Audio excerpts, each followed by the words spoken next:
Ora siamo arrivati al momento che vi voglio raccontare, la classica festa napoletana, il matrimonio. Ma quando matrimonio si fa diventare una mattina sul quartiere? Che lo fanno a sfilato, guarda le invitate di Ramanà.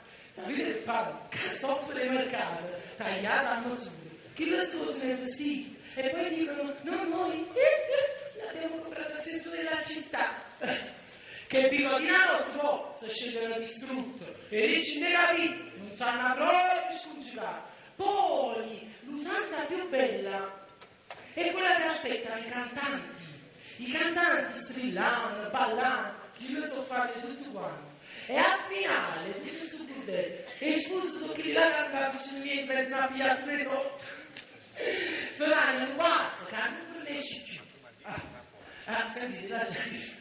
Scusate, ma lo devo dire. Prima è arrivato nel mio camerino un fascio di fiori così grande. Se scritto la cena di questi giorni auguri ai figli maschi. Ma io gli avevo dire una cosa a sbagliare sicuramente, perché ancora non ha già sposato a voto per la mamma con già.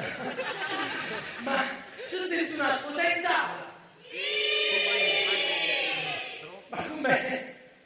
Carmine, non c'è una sposa in sala? E che ti posso dire? E allora che su non ti festeggiamo?